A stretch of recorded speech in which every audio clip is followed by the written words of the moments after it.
Some moments change everything, and Debbie White was about to create one that would destroy 3 lives forever.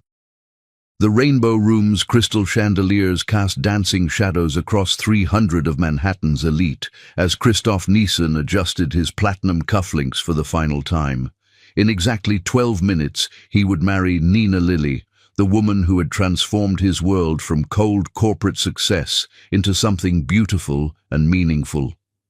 The tech billionaire's empire stretched across Silicon Alley like a digital kingdom, his company's algorithms powering everything from Wall Street trading platforms to social media networks used by millions worldwide. But none of his technological achievements compared to the kingdom he'd found in Nina's arms, a realm where profit margins meant less than morning coffee together, where board meetings mattered less than quiet conversations about changing the world. "You ready for this, brother?" whispered his best man, James Patterson, straightening Christoph's bow tie with hands that trembled almost imperceptibly. James had been acting strangely for weeks, distracted and nervous, but Christoph had attributed it to wedding stress and the pressure of managing their pharmaceutical acquisition, while Christoph was focused on the ceremony. Christoph's steel-grey eyes softened as he watched Nina's silhouette through the frosted glass doors. Even as a shadow, she commanded attention, the confident posture of a woman who'd argued cases before the Supreme Court, the graceful movement of someone who'd grown up dancing in her mother's Brooklyn brownstone. "I've been ready since the day I met her at Columbia." She was destroying some poor law student's argument in constitutional law, and I knew I had to marry her. "She does have a way of making everyone else feel intellectually inadequate," James said, but his usual warmth was missing. His joke fell flat, landing between them like a stone. The processional began with the soft strains of a string quartet playing Pachelbel's canon. First came the bridesmaids in flowing champagne silk, their smiles radiant against the Manhattan skyline, visible through floor-to-ceiling windows that offered a breathtaking panorama of Central Park and the Upper West Side. The city that never sleeps spread out below them like a glittering carpet woven from dreams and ambition, and Christoph felt like he owned it all, but more importantly, he felt like he was about to share it with the only person who could make it meaningful. Each bridesmaid carried a bouquet of white roses mixed with eucalyptus, their stems wrapped in silk ribbon that matched their dresses. As they took their positions, the afternoon light caught the subtle gold threading in their gowns, making them shimmer like ethereal beings. These were Nina's closest friends, from law school, from her firm, from the civil rights organizations where she volunteered. Strong, accomplished women who'd built their own empires and chosen to celebrate Nina's happiness. The flower girl, Nina's 6-year-old niece Sophia, scattered rose petals with the serious concentration of someone performing brain surgery. She wore a miniature version of the bridesmaids' dresses and had practiced her walk down the aisle for weeks, determined to be perfect for Aunt Nina's special day. The guests smiled indulgently as she paused halfway down the aisle to wave at her grandparents, her gap-toothed grin melting even the most hardened hearts. Then she appeared. Nina Lilly moved down the aisle like poetry in motion, her grandmother's vintage lace gown flowing behind her like captured moonlight. The dress had been worn by 3 generations of Lilly women, each adding their own touch. Nina's great-grandmother's seed pearls at the neckline, her grandmother's silk train, her mother's delicate beadwork at the bodice. Her dark skin glowed against the pristine white fabric, and her natural hair was adorned with fresh gardenias that filled the air with their sweet, intoxicating fragrance. As a civil rights attorney who'd fought discrimination cases all the way to the Supreme Court, Nina commanded respect wherever she went. She'd argued landmark cases that had changed federal policy, had stared down senators and CEOs and federal judges with equal confidence. But today, she was simply a woman in love, her professional armor replaced by vintage lace and vulnerable joy. Dr. Evelyn Lilly walked beside her daughter, radiant in navy blue silk, tears of joy streaming down her cheeks. She'd raised Nina as a single mother after Nina's father died in military service, and this moment represented the culmination of decades of sacrifice and love. As they reached the altar, she kissed Nina's cheek and whispered, "Your father would be so proud," before taking her seat in the front row. Christoph's throat tightened as their eyes met across the expanse of marble and crystal. 5 years together, and she still made his heart race like a teenager's first crush. When she reached the altar, he took her trembling hands in his, feeling the slight callus on her ring finger from years of writing legal briefs, the soft warmth that had comforted him through countless difficult nights. "You look absolutely breathtaking," he whispered, his voice thick with emotion. "And you look like trouble," she whispered back, her smile electric enough to power the entire Manhattan grid. "Good thing I like trouble. In fact, I'm thinking of making a career out of it." Their private jokes, the language of love they'd developed over years of shared experiences, felt sacred in this moment. Around them, 300 guests sat in reverent silence. But for Christoph and Nina, the world had narrowed to just the two of them. Reverend Michael Thompson, Nina's childhood pastor from Brooklyn, who'd baptized her and confirmed her and counseled her through her teenage doubts, opened his leather-bound Bible with hands that had married hundreds of couples over 3 decades. His deep voice carried the weight of tradition and the warmth of personal affection as he began the ceremony that would unite not just 2 people, but 2 families, 2 futures, 2 hearts that had found their perfect match. "Dearly beloved, we are gathered here today in the sight of God, and these witnesses to unite Christoph Alexander Neeson and Nina Marie Lilly in holy matrimony. Marriage is not a contract to be entered into lightly, but a sacred covenant that reflects the love between Christ and his church." The ceremony flowed like a dream, choreographed by angels. They'd written their own vows, spending weeks crafting words that could somehow capture the magnitude of their love.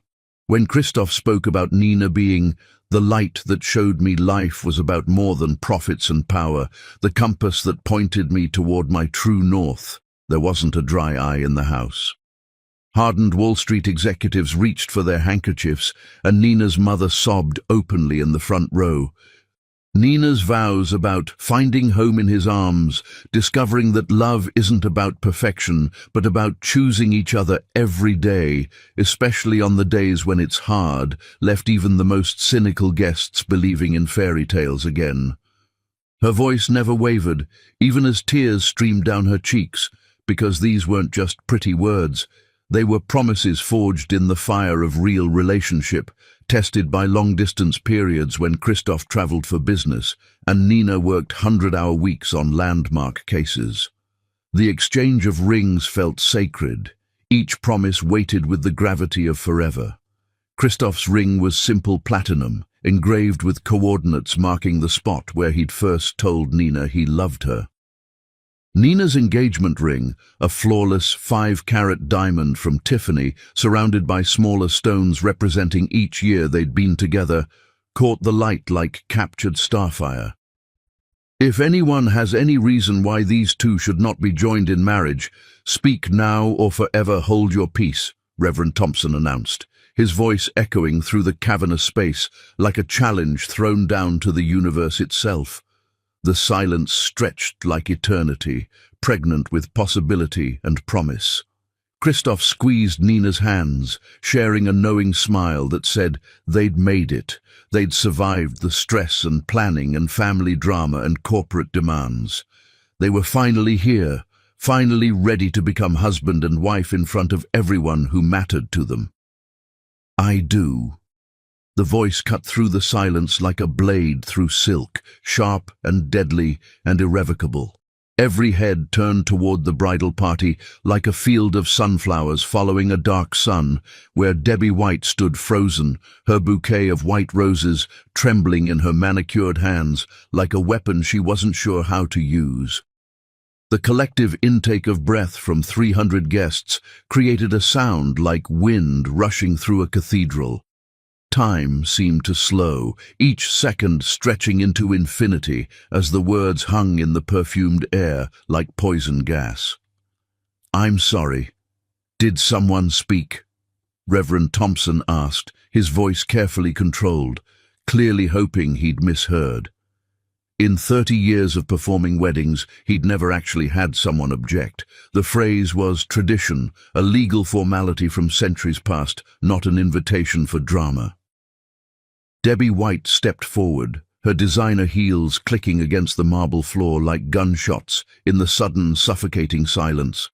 Her platinum blonde hair was perfectly styled, her makeup flawless, but her green eyes held something dark and desperate that transformed her beautiful face into a mask of barely controlled panic. She was Nina's oldest friend, the woman who'd helped plan this entire wedding, who'd held Nina's hair during college hangovers and celebrated every professional victory. She'd been the maid of honor at Nina's parents' vow renewal ceremony, the godmother figure to Nina's nephew, the person Nina trusted more than anyone except the man she was about to marry. "I said I do," Debbie announced, her voice growing stronger with each word, as if she was drawing courage from the destruction she was about to unleash. "I have a reason why they shouldn't get married." The murmur that rippled through the crowd sounded like distant thunder, a storm approaching fast and deadly. Nina's mother gasped audibly from the front row, her hand flying to her chest. Christoph felt the blood drain from his face as he stared at his fiancée's best friend, the woman who'd toasted their happiness just hours ago at the rehearsal dinner. Victoria Ashworth, seated in the third row, pulled out her phone with the instincts of someone who'd spent years documenting evidence. In the fourth row, Rebecca Patterson gripped her husband James's arm so tightly that he winced. Somewhere in the back, a society reporter from the Times was already typing furiously on her phone. "Debbie," Nina whispered, her voice cracking like ice under pressure, "what are you doing?" The question hung in the air, but Debbie's response would shatter more than just the silence. She reached into her bouquet with shaking hands and pulled out a small white envelope, the kind used for thank you notes or final goodbye letters. "I'm pregnant," she announced, her words carrying clearly through the suddenly suffocating atmosphere, each syllable a nail in the coffin of Nina's perfect day. "And the father is Christoph Neeson."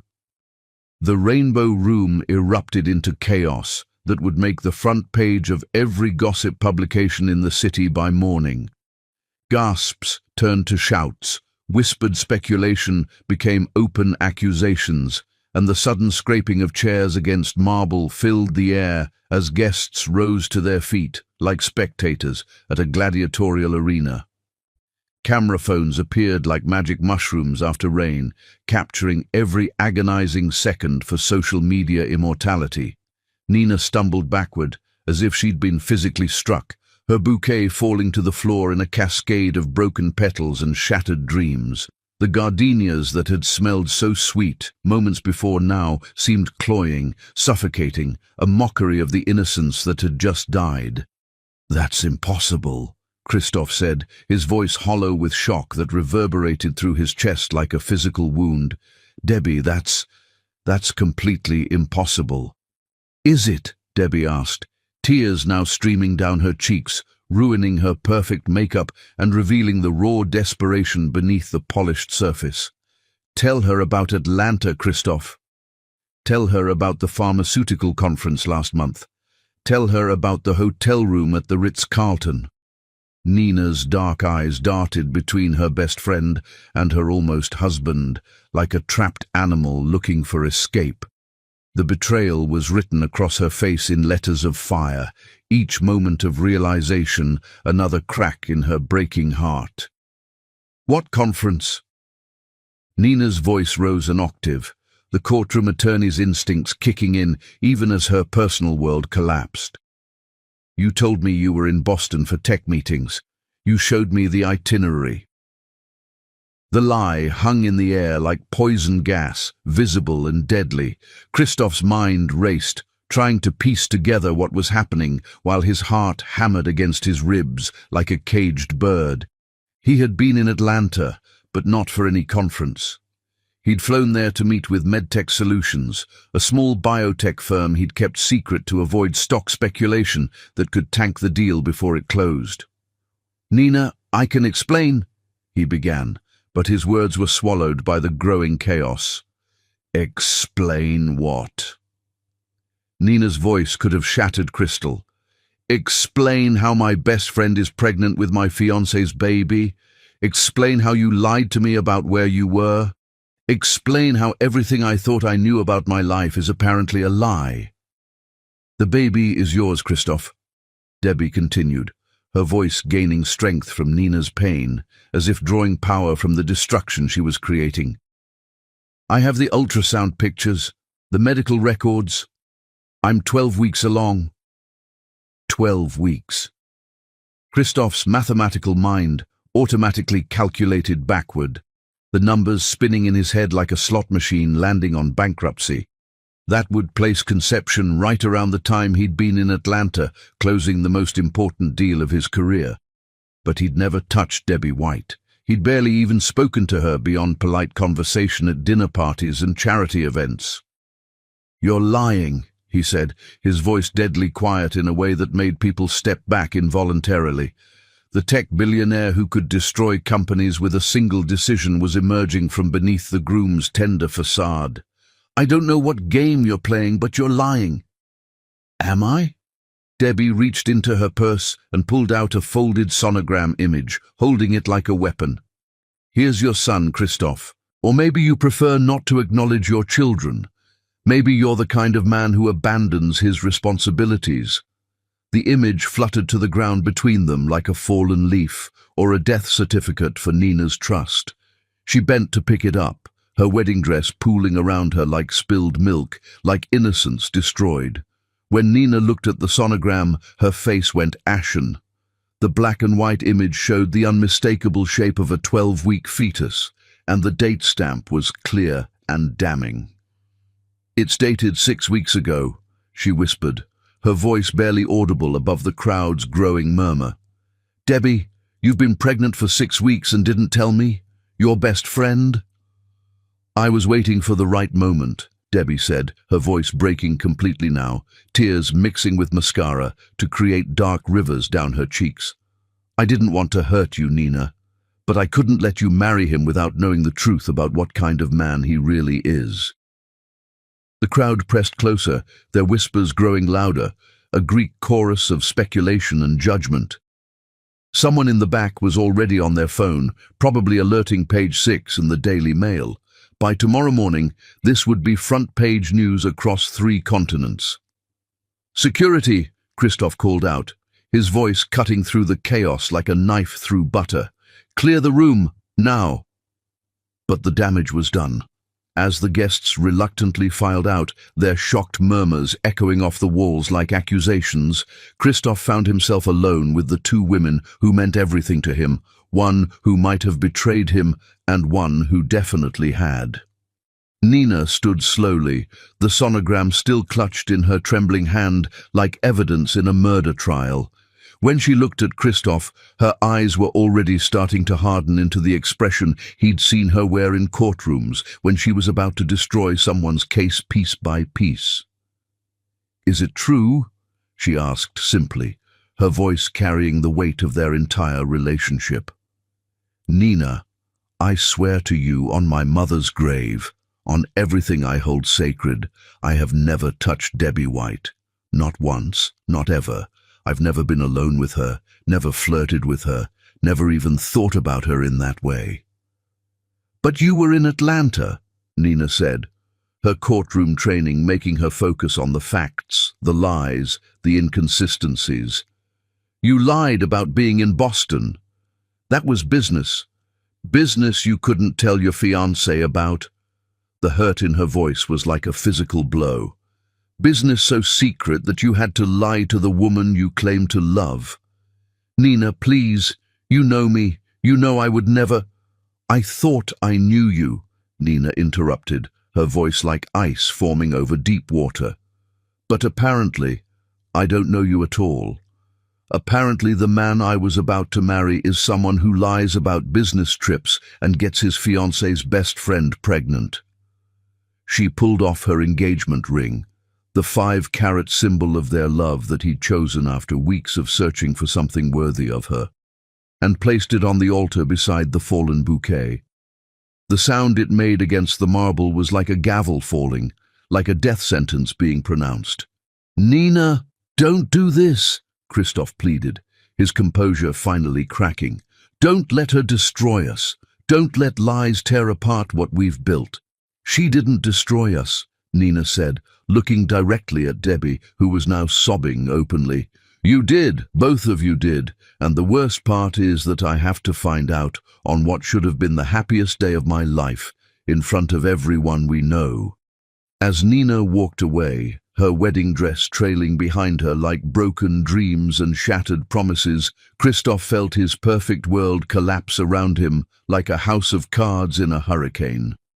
The woman he loved was gone, the friend he'd trusted had betrayed him, and somewhere in the distance, he could hear the clicking of camera phones capturing his downfall for viral posterity. But one thought kept echoing in his mind as he watched his bride disappear through the same doors where she'd appeared like an angel just minutes before.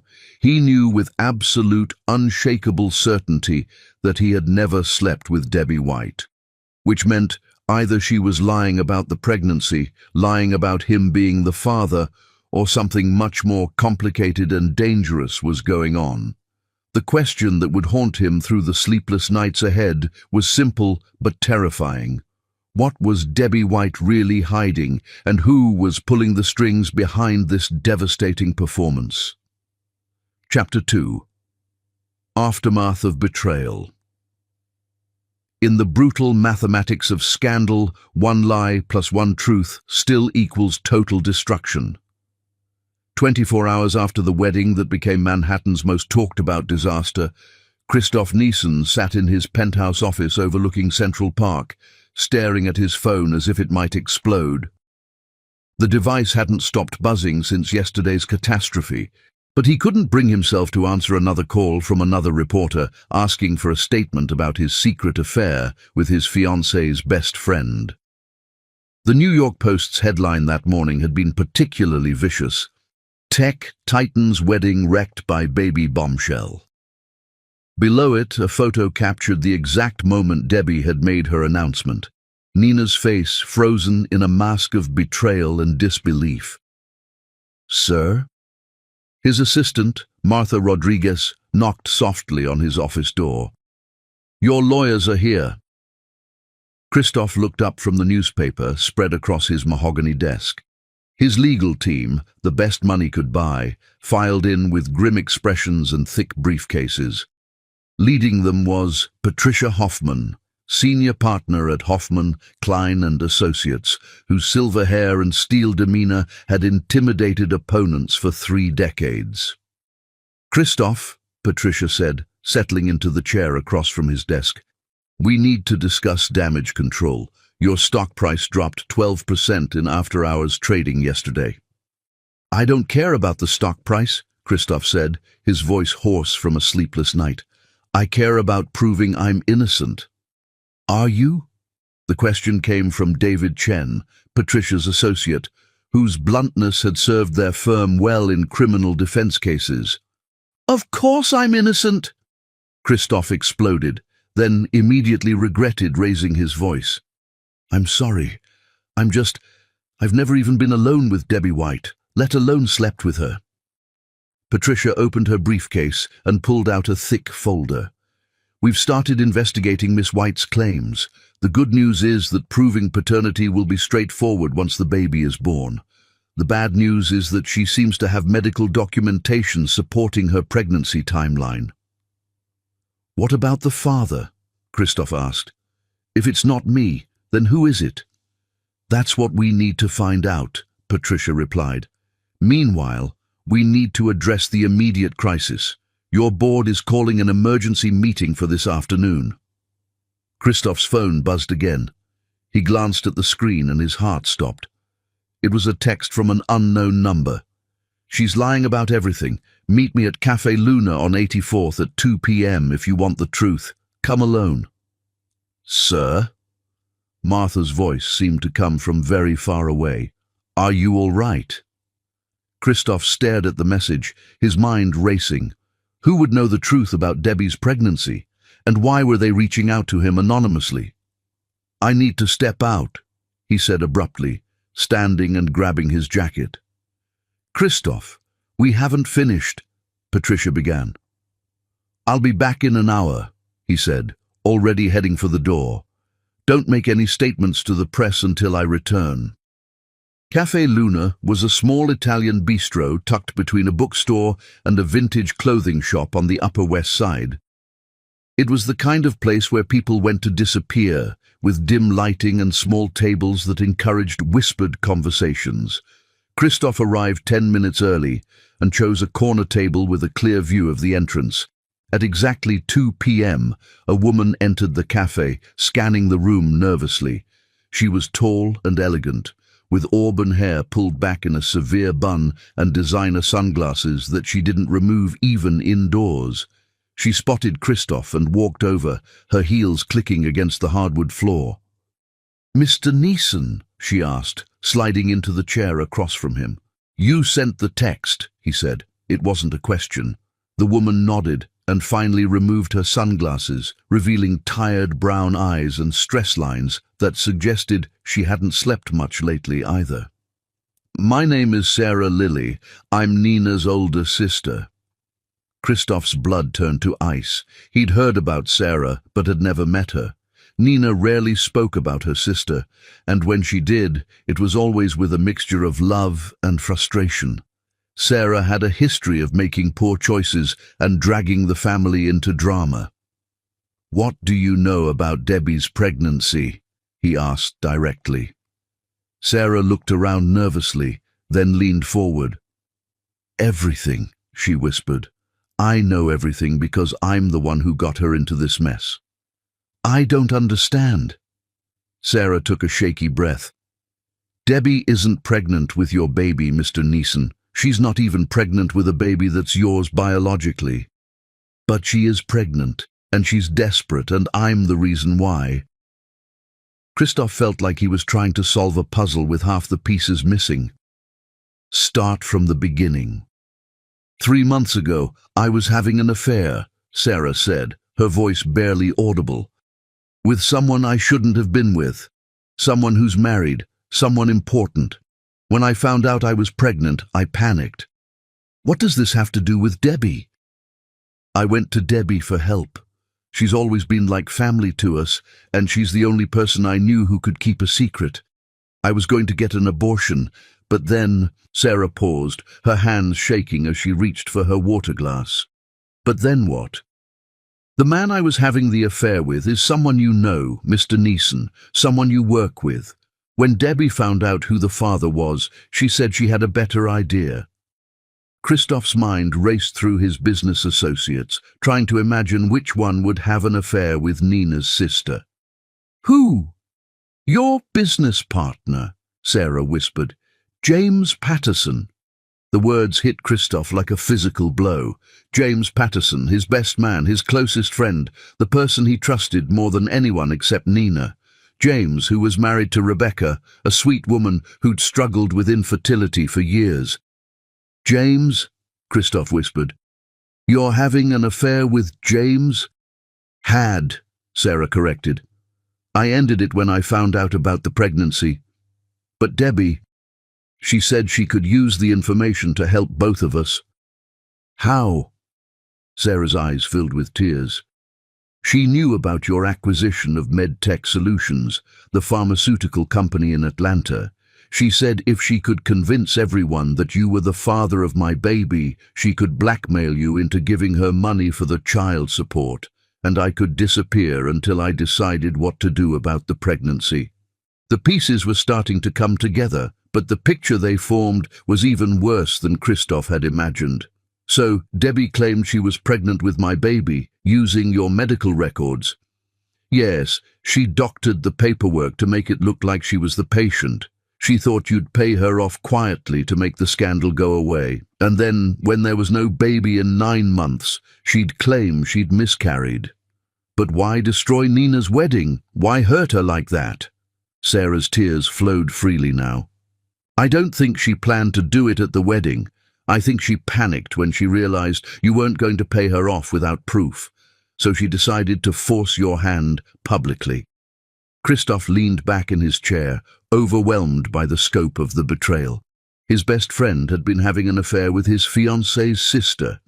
His fiancée's best friend had tried to blackmail him using false pregnancy claims. And Nina, beautiful, innocent Nina, was the victim of all of it. "Where's the real pregnancy test?" he asked. "Debbie has it," Sarah said, "along with all my medical records. She's been careful to keep everything that could expose the truth." "And where are you in all this?" Sarah looked down at her hands. "I'm still pregnant, still trying to decide what to do, still trying to figure out how to tell my family that I've ruined everything again." Christoph's phone buzzed with another message from the same unknown number. This time, it read, "Check your security cameras from last Tuesday. The truth is there." He showed the message to Sarah, who went pale. "Someone else knows," she whispered. "Who else could know about this?" "I don't know," Sarah said, gathering her purse. "But Mr. Neeson, you need to be careful. If someone else has evidence about what really happened, they might not want to help you. They might want to use it against all of us." As Sarah hurried out of the cafe, leaving Christoph alone with his racing thoughts, he realized that yesterday's wedding disaster might have been just the beginning. Someone was pulling strings behind the scenes, someone who knew all their secrets, and they weren't done playing their game yet. Chapter 3: Secrets in the Shadows. Truth has a way of hiding in plain sight, waiting for the right moment to surface and destroy everything you thought you knew. Nina Lilly sat in her childhood bedroom in her mother's Brooklyn brownstone, staring at the pregnancy test she'd found hidden in Debbie's purse during the chaos after the wedding. The little plastic stick felt like it weighed 1,000 pounds in her trembling hands. The date on the packaging was clear: 6 months ago, not 12 weeks as Debbie had claimed. Someone was lying, but Nina no longer knew who. The bedroom hadn't changed much since her high school days. The same lavender walls, the same bookshelf crammed with legal texts and classic literature, the same framed photograph of her and Debbie from their Columbia graduation. They'd been inseparable since childhood, 2 girls from different backgrounds who'd found in each other the sister neither had been born with. Well, Nina did have a sister, but Sarah had always been the problem child. Beautiful, charismatic Sarah, who'd dropped out of New York University to pursue modeling, who'd dated married men and borrowed money she never repaid, who'd break your heart while smiling sweetly and making you feel like it was your fault. A soft knock interrupted her thoughts. "Nina, honey, can I come in?" Her mother, Dr. Evelyn Lilly, entered carrying a steaming mug of chamomile tea. At 62, she still carried herself with the grace that had made her one of the first black women to establish a successful pediatric practice in Park Slope. Her silver hair was pulled back in an elegant chignon, and her dark eyes, so much like Nina's, radiated the same calm competence that had soothed countless anxious parents over the years. "How are you holding up, sweetheart?" Nina accepted the tea gratefully, inhaling the familiar scent that had comforted her through childhood nightmares and teenage heartbreaks. "I don't know what to believe anymore, Mama." Evelyn sat on the edge of the bed, her weight making the old mattress dip. "Tell me about this pregnancy test." Nina held up the stick. "I found it in Debbie's purse when she left it behind yesterday. Look at the date." Evelyn took the test and examined it carefully with the same methodical attention she'd given to medical charts for 30 years. "This is dated March 15th. That's 6 months ago, not 3 months. Which means either Debbie was pregnant 6 months ago and lost the baby, or—" Nina trailed off, unable to voice the alternative. Or she's been planning this for much longer than anyone realizes. Nina set down her tea and pulled out her phone. I need to call her. I need answers. Have you tried reaching her since yesterday? Her phone goes straight to voicemail. Her apartment doorman says she hasn't been home. It's like she vanished. Evelyn studied her daughter's face. What about Christoph? Have you spoken to him? He's been calling and texting non-stop. But Mom, he lied to me about being in Atlanta. If he can lie about something small like a business trip, what else has he been lying about? Or, Evelyn said gently, maybe there's more to the story than what happened at that altar. Nina's phone rang, and she glanced at the screen. It's James Patterson, Christoph's business partner. Answer it, Evelyn encouraged. Maybe he can shed some light on this. Nina accepted the call. Hello, James. Nina, thank God. James's voice was strained, almost panicked. I need to talk to you, in person. It's about Debbie and what happened yesterday. James, I don't think... There's something you need to know about your sister Sarah, he interrupted. Something that changes everything. The blood drained from Nina's face so quickly that Evelyn reached out to steady her. What about Sarah? I can't say over the phone. Can you meet me at Central Park, the Shakespeare Garden, in an hour? Nina looked at her mother, who nodded encouragingly. I'll be there.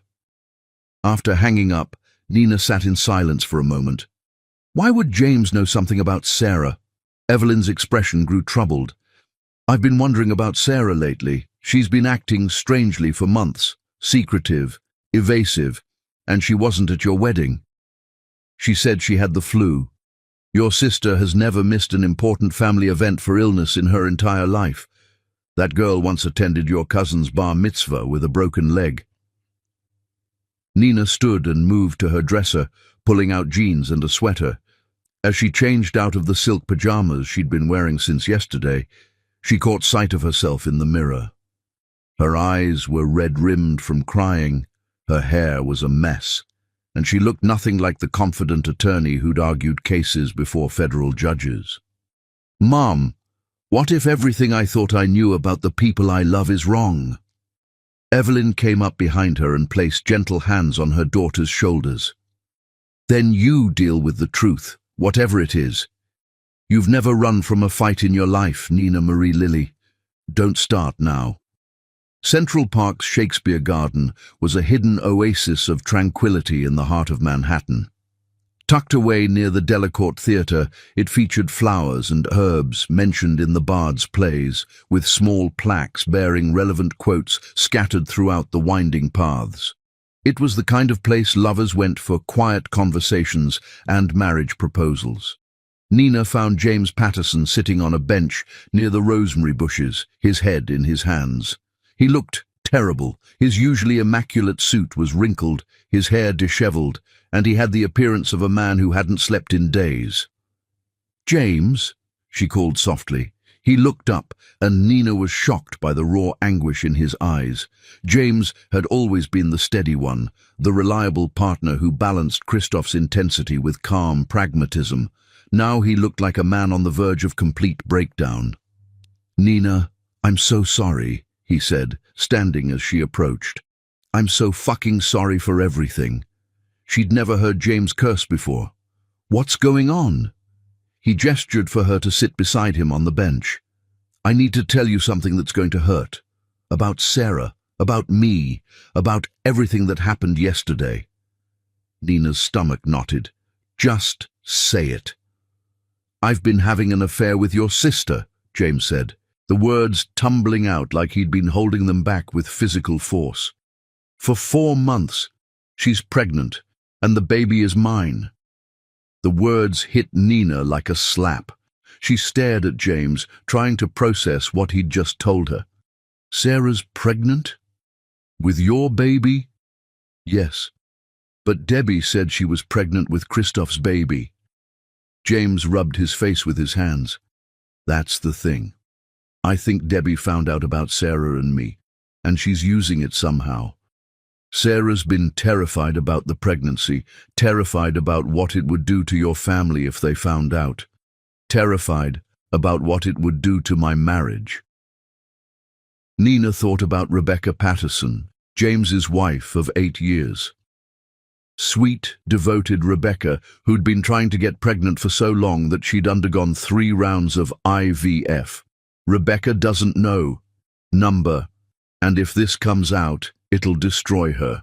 It'll destroy everything. So you think Debbie is what? Blackmailing you? I think she's blackmailing all of us, James said.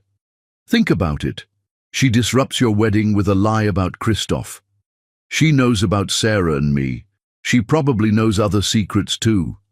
The question is, what does she want? Nina pulled out her phone and showed James the pregnancy test. I found this in her purse. It's dated 6 months ago. James examined the test, his frown deepening. This doesn't make sense.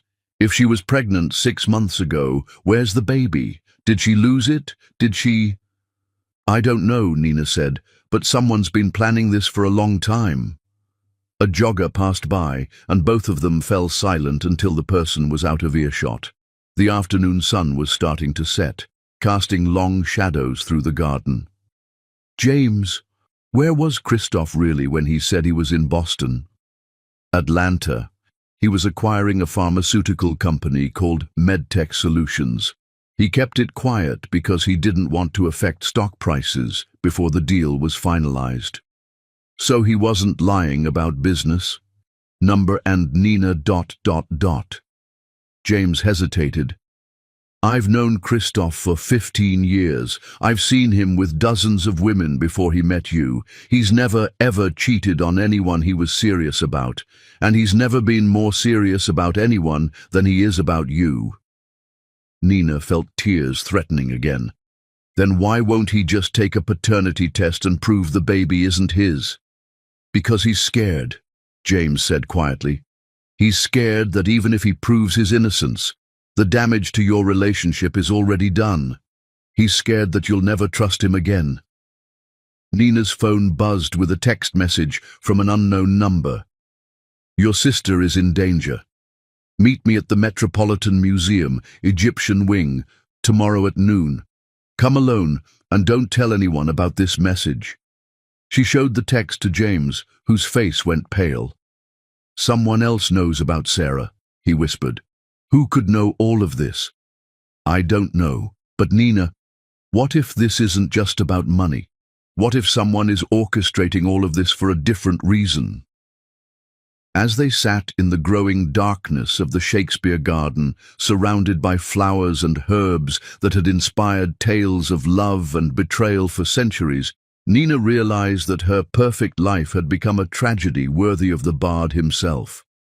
And the final act was still to come. Chapter 4.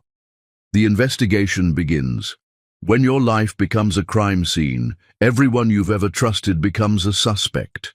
Security footage doesn't lie, but it sure as hell can confuse the truth out of existence. Christoph Niesen sat in the basement security office of his Manhattan building, watching video clips that made him question everything he thought he knew about the people in his life. Marcus Chen, head of building security, fast-forwarded through Tuesday's footage. Here, he said, pointing at the timestamp. 3:47 p.m., your private elevator. On the grainy black and white screen, Christoph watched Debbie White enter his private elevator, the one that only went to his penthouse office and required a special key card. She was carrying a manila envelope and looking nervous, constantly checking her phone. I never gave her access to that elevator, Christoph said, leaning closer to the monitor. How did she get up there? That's what we need to figure out, Marcus replied, pulling up another angle. Look at this. The second camera showed Debbie in his outer office, talking animatedly with someone off camera. Her body language was aggressive, almost threatening, and she kept waving the manila envelope like a weapon. Can you see who she's talking to? Marcus shook his head. The angle's wrong, but watch this. He advanced the footage by 10 minutes. Now Debbie was leaving, and she looked satisfied, almost smug. The manila envelope was gone. "She left something," Christoph murmured. "Or someone gave her something." His phone rang, and Patricia Hoffman's name appeared on the screen. "Patricia, tell me you have good news." "Mixed news," his lawyer replied. "I've been digging into Debbie White's background. Did you know she's filed for bankruptcy twice in the past 5 years?" "No, I didn't know that." "And her photography business is about to be evicted from her Soho studio for non-payment of rent. She owes about $40,000 in various debts." Christoph felt a piece of the puzzle click into place. So she needs money. Desperately. But here's the interesting part. Someone paid off her credit card debt last month. $23,000, paid in full from an anonymous account. Someone's backing her. That's what it looks like. And Christoph, the payment was made 3 days before your wedding. Marcus pointed at the screen again. "Mr. Neeson, you need to see this." He'd pulled up footage from the building's main entrance. The timestamp showed last Thursday, 2 days before the wedding. A figure in a dark coat and baseball cap entered the building, keeping their face carefully turned away from the cameras. "Professional," Marcus commented. "Whoever this is knows how to avoid surveillance." But as the figure moved through the lobby, their coat shifted, revealing something that made Christoph's blood run cold. A distinctive silver bracelet, one he'd seen many times before. "Jesus Christ," he whispered. "I know that bracelet." An hour later, Christoph stood outside Rebecca Patterson's apartment building on the Upper East Side, his heart pounding. The bracelet belonged to Rebecca, James's wife, the woman who'd been like a sister to him for years. But what would Rebecca be doing sneaking into his building in disguise? The doorman recognized him and waved him through without question. Rebecca lived in 14B, a cozy 2-bedroom that she and James had bought when they first got married. It was filled with the kind of warm touches that Rebecca was famous for: hand-knitted throws, fresh flowers, photographs of family and friends covering every available surface. Rebecca answered the door in yoga pants and an oversized sweater, her blonde hair pulled back in a messy bun. She looked surprised to see him. "Christoph, what are you doing here? Is everything okay?" "Can I come in? We need to talk." Something in his tone must have alarmed her, because her welcoming smile faded. "Of course. Is it about James? He's been acting so strangely lately." She led him into the living room, where wedding magazines were scattered across the coffee table. Christoph realized with a pang that Rebecca and James had been planning to renew their vows for their upcoming 10th anniversary. "Rebecca, I need to ask you something, and I need you to be completely honest with me." She settled into her favorite armchair, tucking her legs under her. "You're scaring me. Were you in my building last Thursday afternoon?" The color drained from Rebecca's face so quickly that Christoph thought she might faint. She opened her mouth to speak, then closed it again, like a fish gasping for air. "How did you know?" she finally whispered. "Security cameras." "Rebecca, what were you doing there?" Tears filled her eyes, and she covered her face with her hands. "I followed her," she said, her voice muffled. "I followed Debbie White." "Why?" Rebecca looked up, and Christoph was shocked by the pain in her expression. "Because I knew she was meeting with someone connected to James. I've known for weeks that he's having an affair." The admission hung in the air between them like a toxic cloud. Christoph felt sick. James was his closest friend, his business partner, his confidant. The idea that he'd been cheating on Rebecca, sweet, loyal Rebecca who'd stood by him through everything, was almost too painful to process. "How did you know?" "Credit card statements, hotel charges in the middle of the day, perfume on his clothes that wasn't mine, phone calls that he'd take in the other room." Rebecca's voice was getting stronger now, anger beginning to replace the hurt. "I hired a private investigator." "Rebecca!" "Her name is Sarah Lilly," Rebecca continued, "Nina's sister. Can you believe that? He's having an affair with Nina's sister while you're planning to marry Nina. It's like some sick joke." Christoph sank onto the couch, overwhelmed. The private investigator, what did he find? Rebecca stood and walked to a small desk in the corner of the room. She pulled out a thick manila folder and handed it to him. Everything. Hotel records, photographs, financial transactions. They've been meeting twice a week for 4 months. Christoph opened the folder and immediately wished he hadn't. The photographs were damning. James and Sarah entering hotels, sitting intimately in restaurant booths, James's hand on Sarah's very obviously pregnant belly. "She's pregnant," Rebecca said, her voice breaking, "with my husband's baby, while I've been spending thousands of dollars on fertility treatments, trying to give him the child he wants. He's been making babies with some other woman." "Rebecca, I'm so sorry." "But here's the thing that doesn't make sense," she continued, wiping her eyes. "According to the investigator, Sarah Lilly has been telling people that she's not pregnant with James's baby. She's been telling people the father is someone else entirely." Christoph looked up from the photographs. "What?" "The investigator overheard her on the phone with someone last week. She said, and I quote, 'Don't worry about James finding out. As far as everyone knows, the baby isn't his.'" "Who was she talking to?" "That's what I was trying to find out when I followed Debbie to your building. I think Debbie and Sarah are working together on something. I think they're planning something that involves both you and James." Christoph's phone buzzed with a text message.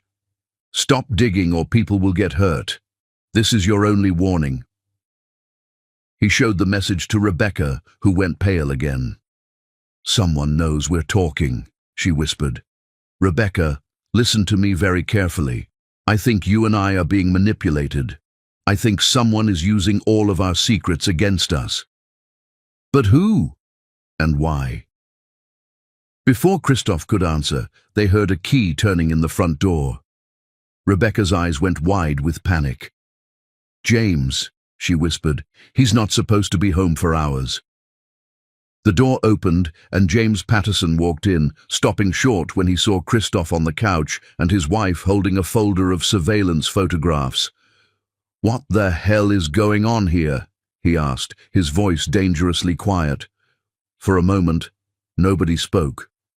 Then Rebecca stood up, her spine straight and her voice steady. "I know about Sarah," she said. "I know about the baby. And I know you've been lying to me for months." James's face crumpled, and Christoph realized he was witnessing the destruction of a marriage that had been built on love and trust and destroyed by secrets and lies. But more importantly, he realized that someone had been orchestrating all of this destruction. Someone who knew about James's affair, about Debbie's financial problems, about the wedding, about everything. Someone who was playing a much larger game than any of them had realized. And Christoph was beginning to suspect he knew who it was. Chapter 5. Unraveling Truth. Sometimes the person you trust most is the one holding the knife behind your back. The Metropolitan Museum's Egyptian wing felt like a tomb at noon on a Tuesday, with only a handful of tourists wandering between the ancient sarcophagi and golden artifacts. Nina Lilly stood before the Temple of Dendur, its sandstone blocks reassembled under a wall of glass that overlooked Central Park, and tried to calm her racing heart. The mysterious text had been specific: "Come alone. Don't tell anyone." But Nina had spent the morning questioning whether she was walking into a trap. Too many secrets had surfaced in the past 48 hours. Too many lies had been exposed, and she was beginning to feel like a chess piece being moved around a board by an invisible player.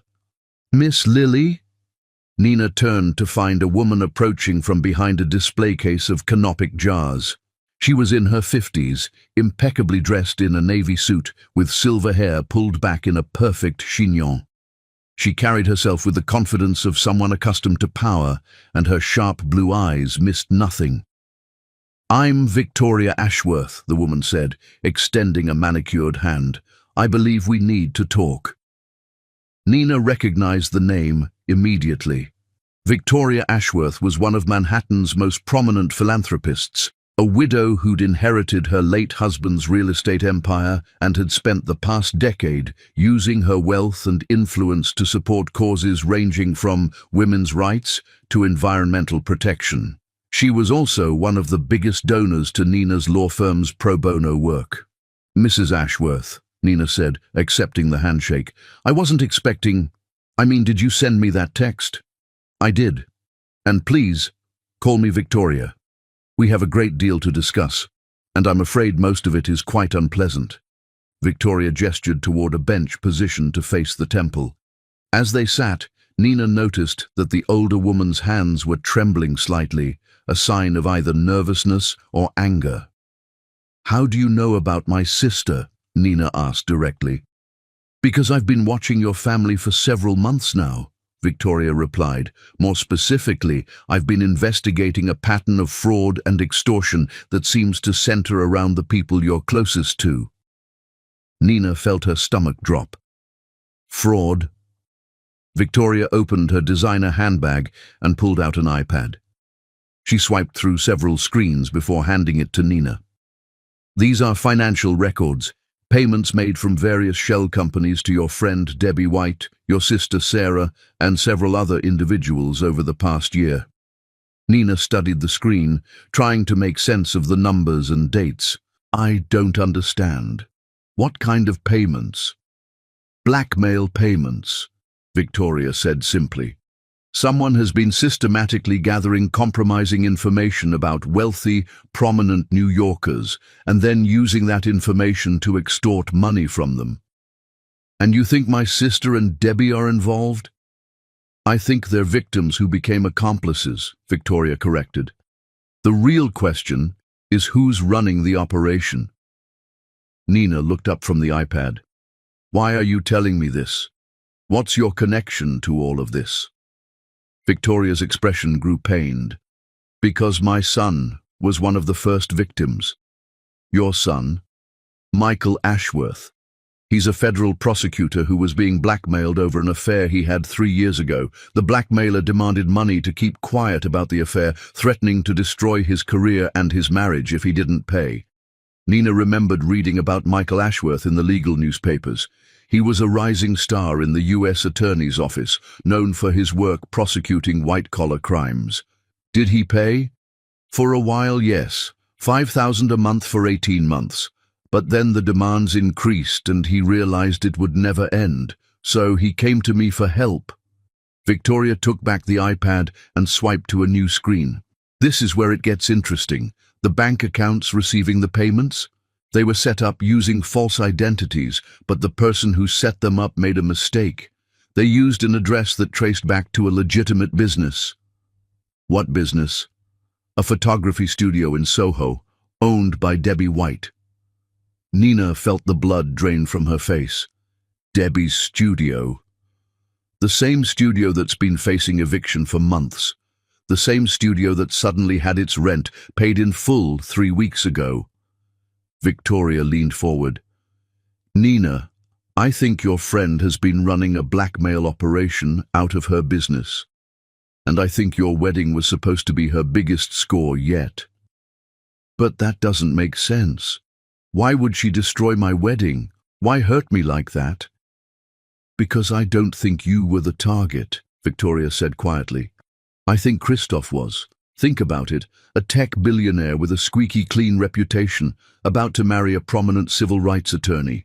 If someone could manufacture a scandal involving him, especially one that included pregnancy and infidelity, they could demand millions to make it go away."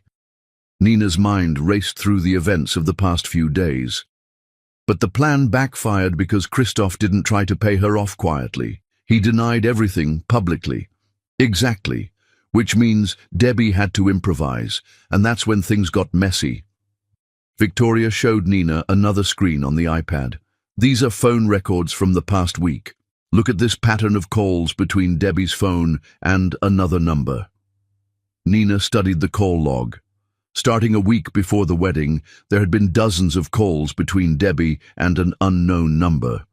The calls had increased in frequency right up until the morning of the wedding. Who's the other number? That's what I've been trying to figure out. It's registered to a corporation called Manhattan Holdings, LLC. But when I tried to trace the ownership, I hit a wall. Multiple layers of shell companies and offshore accounts. Someone with serious money and serious resources, Nina murmured. Someone who's been very careful to cover their tracks. But Nina, I think there's something else you need to know. About your sister. Victoria pulled up a new set of documents. Sarah's been receiving payments too. Not from the same accounts as Debbie, but from related sources. And the payments started right around the time she began her affair with James Patterson. You know about James? I know about all of it. The affair, the pregnancy, the lies. But I also know something else. Someone's been feeding Sarah information about James's business dealings with Christoph. Confidential information that could be used for insider trading or corporate espionage. Nina stared at the documents, feeling sick. Sarah's been spying on James. I think she's been recruited to spy on him. The affair might have been genuine at first, but someone turned it into an opportunity to gather intelligence about Christoph's company. But why? What would anyone want with information about Christoph's business? Victoria's expression grew grim. Because your fiancé is about to close a deal that could be worth billions. The pharmaceutical company he's acquiring has been working on breakthrough treatments for rare diseases. If someone could manipulate the stock price or sabotage the acquisition. She didn't need to finish the sentence. Nina understood. The wedding disaster, the pregnancy scandal, the business secrets, it was all connected. Someone had been orchestrating a campaign to destroy Christoph's reputation and business empire. Mrs. Ashworth, Victoria, who do you think is behind this? I have a theory, Victoria said, but I need more evidence before I can prove it. What I can tell you is that whoever it is has resources, connections, and intimate knowledge of all your personal lives. Nina's phone buzzed with a text message. This time it was from a number she recognized. Debbie's phone. Nina, I'm so sorry for everything. Meet me at the photography studio tonight at 8 p.m. I'll tell you everything, I promise. Come alone. Victoria read the message over Nina's shoulder. It's a trap. Maybe, but it might also be my only chance to get answers.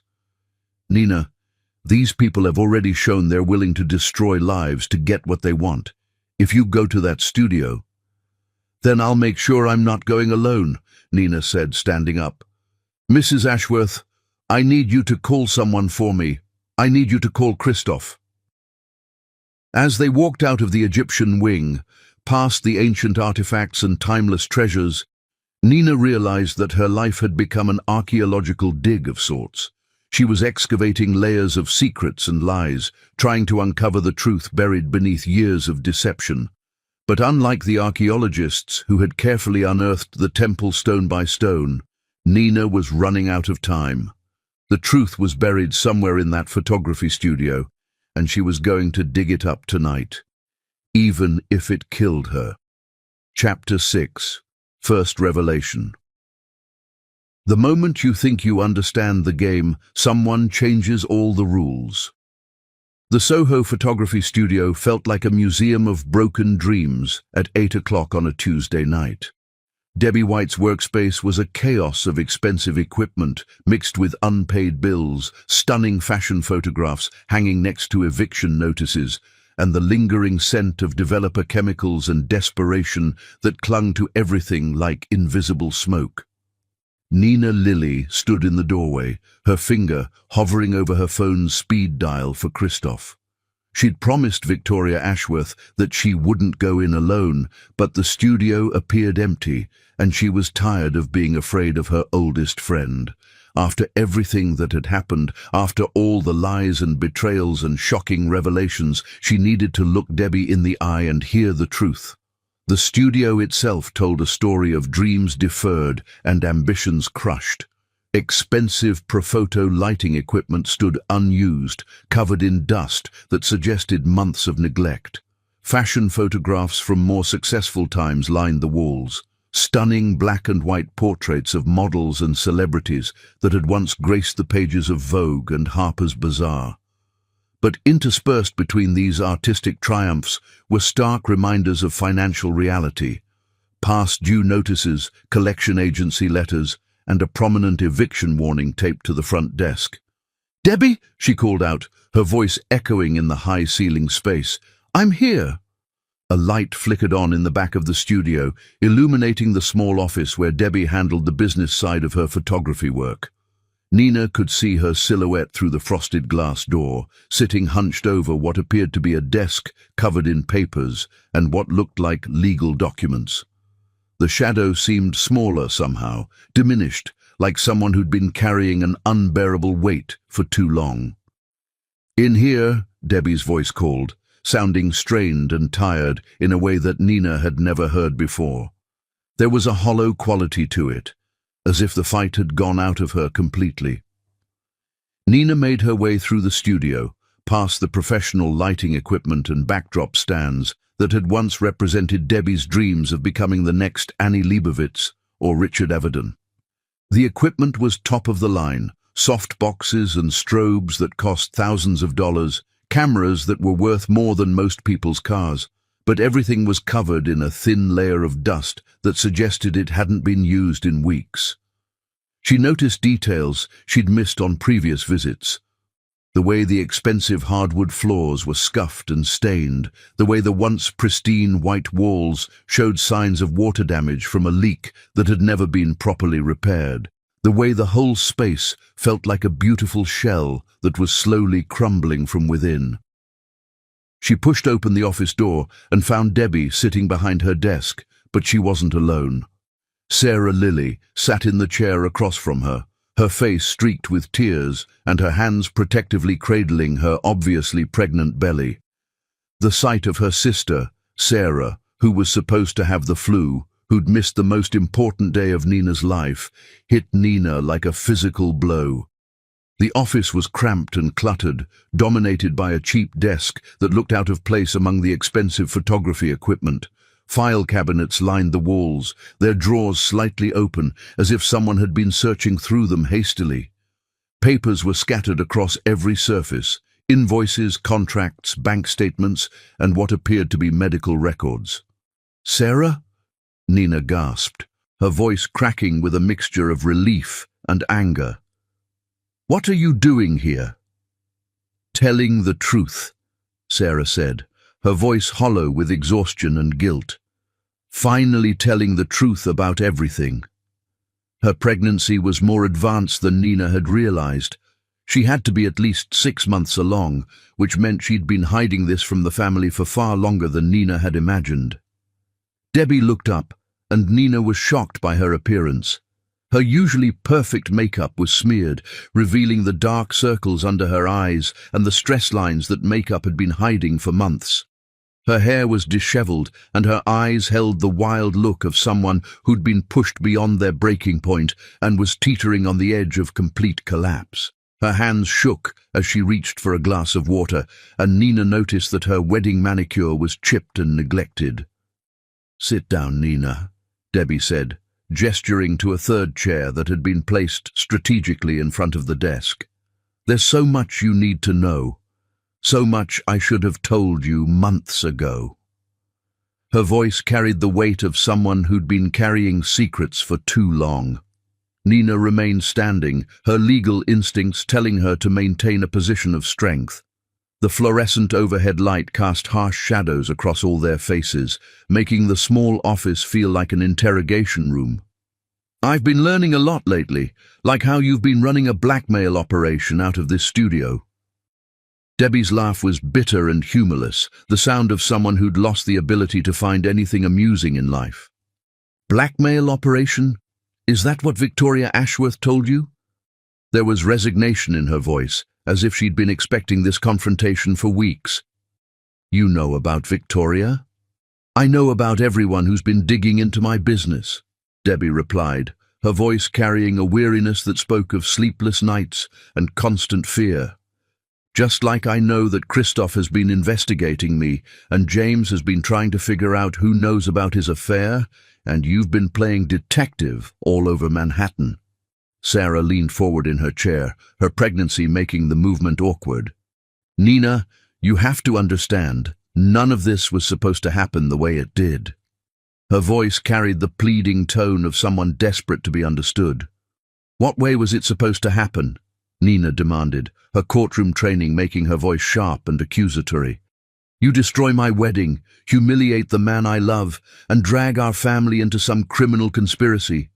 What was the acceptable version of this nightmare?" "It wasn't supposed to be criminal," Sarah exploded, her composure finally cracking completely. "It was supposed to be... God, I don't even know what it was supposed to be anymore." She pressed her hands to her belly protectively, as if shielding her unborn child from the consequences of her choices.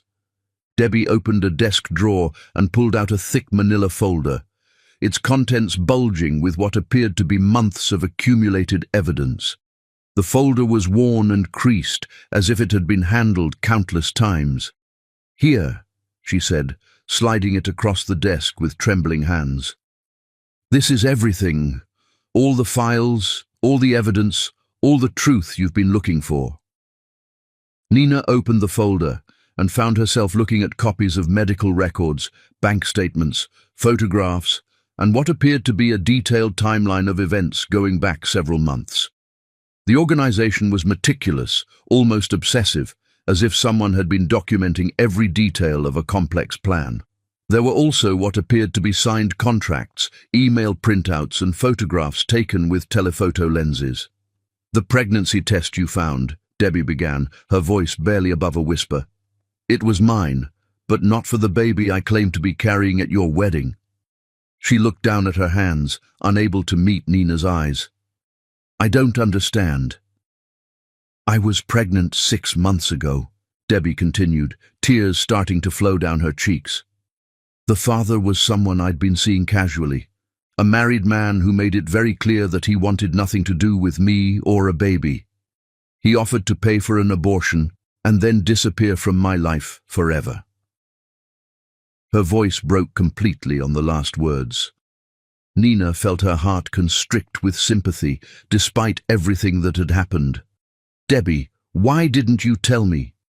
"Because I was ashamed. Because I was broke. Because I was falling apart, and I didn't want you to see me like that."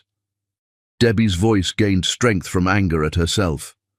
"But someone found out about the pregnancy, about the abortion, about everything. Someone who'd been watching me, investigating me, waiting for the right moment to use my desperation against me." "Who?" Sarah and Debbie exchanged a look that was heavy with shared guilt and fear, the kind of look that passed between co-conspirators who'd gotten in far deeper than they'd ever intended. It was a look that spoke of sleepless nights spent wondering how they'd gotten so lost. "Someone who offered us a way out of our problems," Sarah said quietly, her voice barely audible above the hum of the fluorescent lights. "Someone who promised that if we helped them gather information about the people in your life, they'd make our troubles go away. They seemed so legitimate, so professional. It felt like consulting work, not what it became." Nina sank into the chair, overwhelmed by the scope of the deception. The cheap office chair creaked under her weight, and she noticed that one of its wheels was broken. "What kind of information?" "Business secrets from James," Sarah admitted, her voice barely audible. "Personal details about you and Christoph, financial information, legal cases you were working on, plans for the wedding, anything that might be useful." She paused, looking down at her hands. "At first it seemed harmless. James would tell me things about work, and I would mention them to Debbie, and she would pass them along. We thought we were just reporting." "You were spying on us?" "Not spying," Debbie protested, though her voice lacked conviction, "just reporting. Sarah would tell me things she learned from James, and I would tell them what I observed when we had dinner together or when you talked about work. It seemed harmless at first, just casual conversation that we were being paid to remember. Them? Who's them? Debbie pulled out another document from the folder, a formal contract printed on expensive letterhead. Her hands shook as she handled it, as if the paper itself were toxic. "This is a contract I signed. Look at the signature at the bottom." Nina examined the paper with the careful attention she'd give to evidence in a court case. It was a formal agreement for consulting services that promised Debbie $25,000 in exchange for discreet intelligence gathering regarding the personal and professional activities of specified individuals. The language was carefully crafted to sound legitimate while being vague enough to avoid specific criminal liability. There were multiple pages with detailed schedules of payments and specific information requests. The signature at the bottom was illegible, but the letterhead at the top made her blood run cold. "Patterson and Associates," she read aloud, her voice rising with disbelief. "But that's James's old law firm," Sarah finished, her voice hollow with the weight of revelation, "before he went into business with Christoph. But James doesn't work there anymore. He hasn't worked there in 5 years. "No," Debbie said, "but his former partner does. Rebecca Patterson's brother." She pulled out a photograph of a man in an expensive suit standing outside a Manhattan office building. "This is him. This is the man who recruited me." Nina stared at the document, her mind reeling as pieces of the puzzle clicked into place with devastating clarity. Rebecca's brother? But Rebecca's maiden name was Morrison, not Patterson. "She took James's name when they got married," Sarah explained, her voice gaining confidence as she finally told the truth. "But her brother kept using the Patterson name for the law firm because it had brand recognition and existing client relationships. His real name is David Morrison." "David Morrison," Nina repeated, the name triggering a flood of memories. "Wait, I know that name. He's been trying to poach clients from my firm for years. We've been in competition for several major cases, and his tactics have always seemed aggressive." "And he's been losing," Debbie said, pulling out a stack of financial documents. "Badly. His firm is hemorrhaging money, and he's been looking for ways to get an edge over the competition. These are his firm's financial statements. He showed them to me to explain why he needed the information so badly." The pieces were starting to come together in Nina's mind. But the picture they formed was even more disturbing than she'd imagined. The scope of the conspiracy was far larger than she'd thought, involving not just personal betrayals, but professional sabotage and financial fraud on a massive scale. "So David Morrison recruited you to spy on me to get insider information about my cases?" "At first," Sarah admitted, her voice breaking with shame.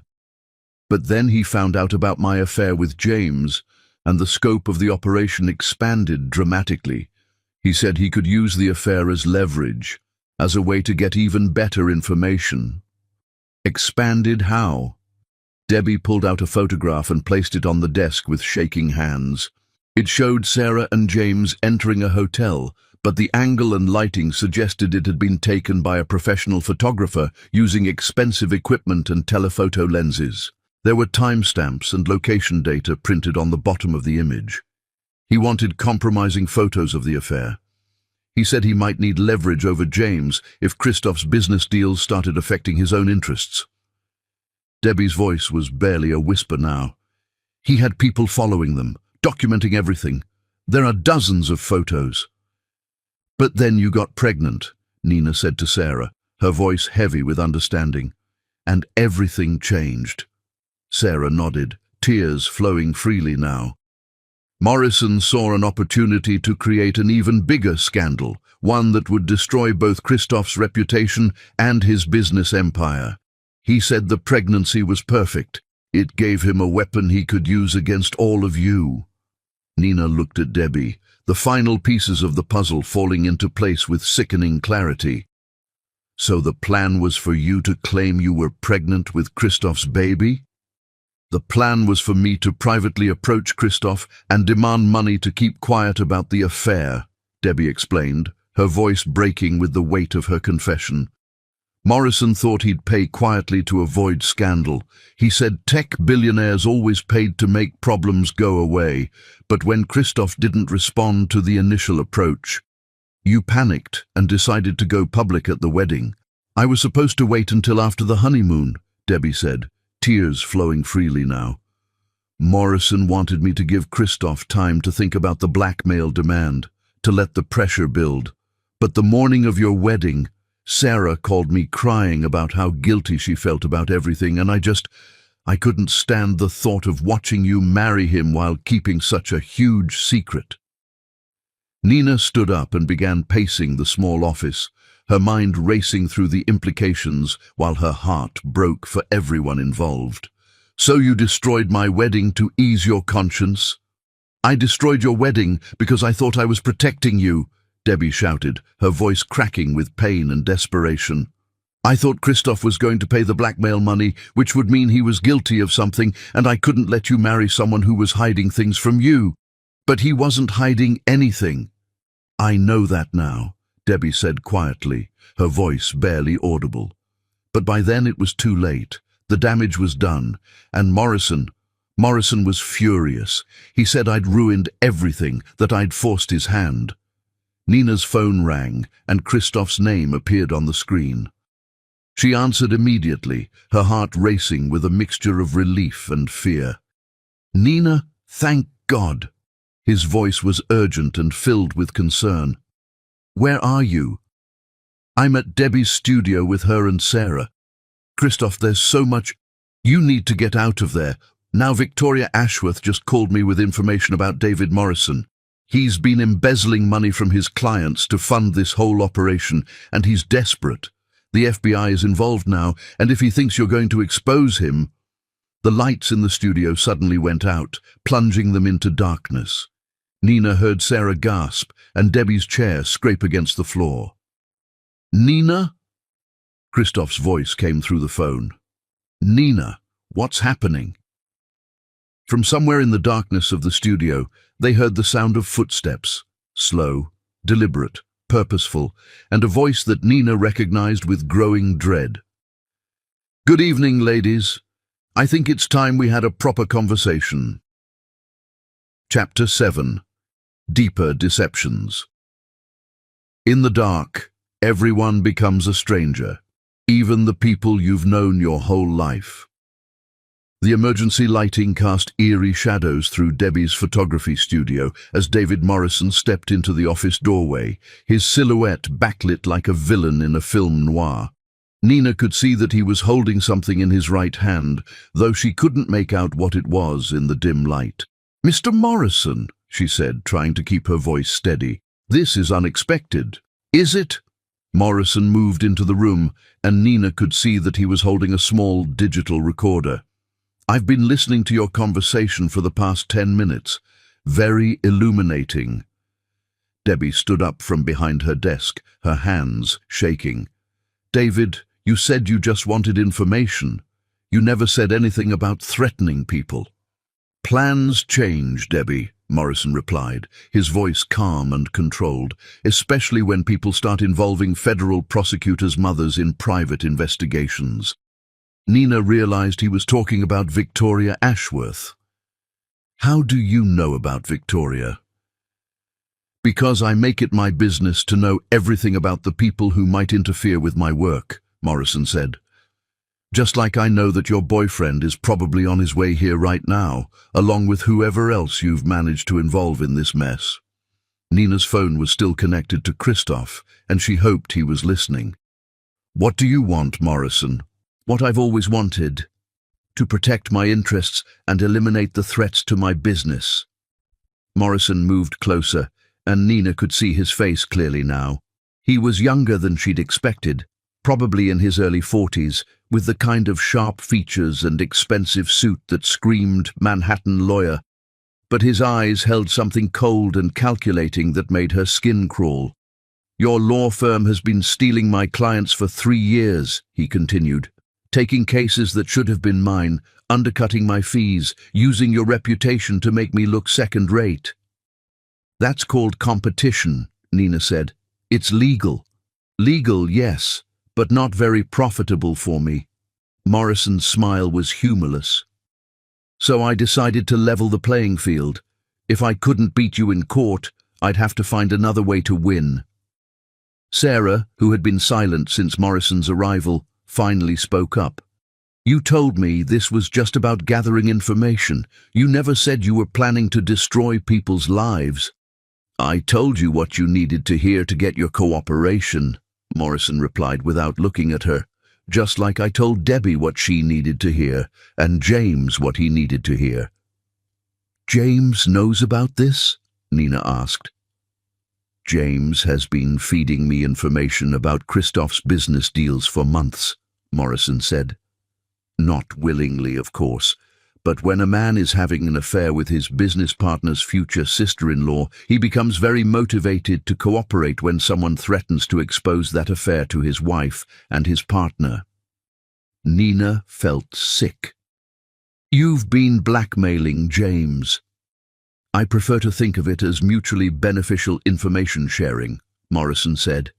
James kept his secret safe, and I got advance notice about which pharmaceutical companies Christoph was planning to acquire, so I could make some very profitable stock trades. That's insider trading. That's a federal crime. Only if someone can prove it, and the only people who knew about it were James, who won't talk because it would expose his affair, and Christoph, who doesn't even know that James was sharing information. Debbie sank back into her chair. You used all of us. I gave all of you what you wanted, Morrison corrected. Sarah wanted money to support her pregnancy without having to tell her family about the affair. I paid her $20,000 for the information she provided. Debbie wanted her debts paid and her business saved. I handled that too. James wanted his affair kept secret. Done. And what did you want in return? Nina asked. Initially, just inside information about your cases and Christoph's business deals, but then the scope of the operation evolved. Morrison moved to the window and peered through the blinds at the street below. When I realized how close you and Christoph were getting to marriage, I saw an opportunity for something bigger. A tech billionaire's wedding scandal would be front-page news for weeks. His stock price would plummet, his business deals would fall through, and his reputation would be destroyed. But why? What did any of that accomplish for you? Morrison turned back to face her. Because Christoph's pharmaceutical acquisition was going to put my biggest client out of business. MedTech Solutions was developing treatments that would directly compete with medications produced by Morrison Pharmaceuticals, a company that's been paying my firm millions in legal fees for the past decade. The final piece of the puzzle clicked into place in Nina's mind. So you orchestrated the wedding scandal to tank Christoph's reputation and sabotage the acquisition. Exactly. With Christoph's credibility destroyed and his company's stock price in free fall, MedTech would pull out of the deal. Morrison Pharmaceuticals would maintain their market dominance, and my firm would continue to receive their very generous retainer. But the plan backfired, Nina said. Christoph didn't try to pay off Debbie quietly. He denied everything publicly and demanded proof. Which is why we're having this conversation, Morrison replied. The original plan is no longer viable. I need a new approach. What kind of new approach? Morrison pulled out his phone and showed Nina the screen. It was a photo of Christoph entering the building downstairs, along with what appeared to be several police officers. The kind where everyone in this room disappears permanently, and the evidence of my involvement disappears with them. Sarah gasped and pressed her hands to her pregnant belly. You can't be serious. I'm very serious, Morrison said. I've invested too much time and money in this operation to let it fall apart now, and I certainly can't let Nina walk out of here with enough information to destroy my career and send me to federal prison. Nina's mind raced, looking for options. The office had only one door, and Morrison was blocking it. The window was too high to escape through, and even if they could get out that way, Sarah was too pregnant to move quickly. "David," Debbie said, her voice pleading, "you don't have to do this. We can work something out. We can what, Debbie? Pretend this never happened. Go back to our normal lives and hope nobody asks any uncomfortable questions." Morrison shook his head. That ship sailed the moment Nina decided to play detective. Nina heard footsteps in the studio outside the office. Christoph's voice called out, "Nina? Are you in here?" Morrison's expression hardened. "Right on schedule." He moved to the office door and called out, "She's in here, Christoph. But before you come any closer, you should know that I'm holding a gun, and I have no problem using it if you try to be a hero." Nina's blood turned to ice. In the dim emergency lighting, she hadn't realized that what Morrison was holding was a weapon. "Let them go, Morrison," Christoph's voice came from somewhere in the studio. "This is between you and me." "Actually, it's between me and everyone who knows enough to put me in prison," Morrison replied. "Which unfortunately includes your fiancée, her sister, and her best friend." "The police are already on their way," Christoph called back. "Victoria Ashworth has been working with the FBI to build a case against you. They know about the insider trading, the blackmail, all of it." Morrison's face went pale. "She's lying." "No," Nina said quietly. "She's not. Victoria told me she had evidence of a financial crimes operation. She was already investigating you before any of this happened." For the first time since he'd entered the office, Morrison looked genuinely rattled. His hand tightened on the gun, and Nina could see sweat beading on his forehead. "Then I have nothing left to lose," he said. And in that moment, Nina realized that a desperate man with nothing left to lose was the most dangerous kind of enemy they could face. Chapter 8. The Real Truth. When the last lie crumbles, what's left is either salvation or destruction, sometimes both. The sound of sirens in the distance cut through the tension in Debbie's photography studio like a knife through silk. Morrison's head snapped toward the window, his grip tightening on the gun as red and blue lights began flashing against the building across the street. "You called the police," he accused, looking at Nina with murderous rage. "No," she said, raising her hands peacefully. "But Victoria Ashworth probably did when Christoph told her where I was going." "David," Debbie said, her voice trembling, "please don't do this. You have children. Rebecca told me you have 2 little girls." Morrison's face twisted with pain and fury. "You think I don't know what this will do to my daughters? You think I haven't thought about what happens to them when their father goes to federal prison for the rest of his life?" "It doesn't have to end that way," Nina said, taking a small step forward. "We can work something out. I'm a lawyer. I know how these things work. If you cooperate, if you help make this right." "Help make it right?" Morrison laughed bitterly. "Nina, do you have any idea how far this goes? How many people are involved? How much money is at stake? Tell me." Morrison looked at her for a long moment, then seemed to make a decision. "The Morrison Pharmaceuticals retainer isn't just about legal fees. I've been helping them suppress research about the side effects of their medications, burying lawsuits, intimidating witnesses, bribing FDA officials." Nina felt her stomach drop. "People have died because of this, haven't they?" "Hundreds of people," Morrison admitted. "Maybe thousands. The arthritis medication they manufacture has been causing heart attacks and strokes for 5 years, but we've managed to keep it off the market long enough for them to make billions in profits." Sarah pressed her hand to her mouth, looking like she was going to be sick. "Oh my God, David, I never knew. I never would have helped you if I'd known people were dying." "Which is exactly why I didn't tell you," Morrison replied. "Just like I didn't tell Debbie that the photography clients I was sending her were money laundering fronts, or that the medical records she was helping me access belonged to dead patients." Nina's legal mind was racing, calculating the scope of the criminal enterprise Morrison was describing. This isn't just about insider trading or blackmail. This is conspiracy, murder, federal corruption. And now you understand why I can't let any of you walk out of here alive." The footsteps outside the office were getting closer. Nina could hear Christoph's voice directing what sounded like multiple police officers through the studio. "Morrison!" Christoph called out. "The building is surrounded. There's no way out. Let's end this before anyone gets hurt." "Before anyone gets hurt?" Morrison shouted back. "It's too late for that, Christoph. People have already been hurt. People have already died, and more people are going to die tonight." "David," a new voice called from the studio. Nina recognized it as Victoria Ashworth. "This is Victoria.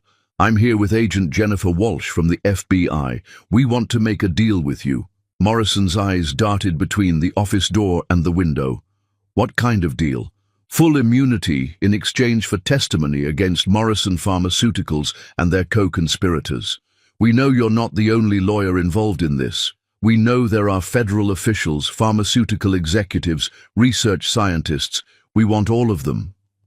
And in exchange, you walk away from this. New identity, witness protection, a chance to start over somewhere else with your daughters."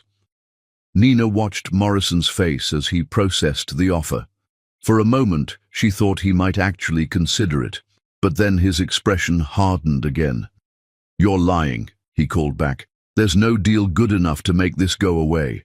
I'm looking at life in prison, no matter what I do." "David," Victoria's voice was gentler now, almost maternal.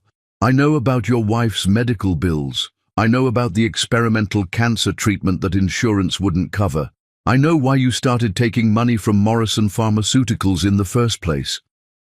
Morrison's face crumpled, and for the first time, Nina saw him not as a criminal mastermind, but as a desperate father who'd made terrible choices to save someone he loved. "She died anyway," he whispered. "I did all of this, and she died anyway." "But your daughters are still alive," Victoria continued, "and they need their father.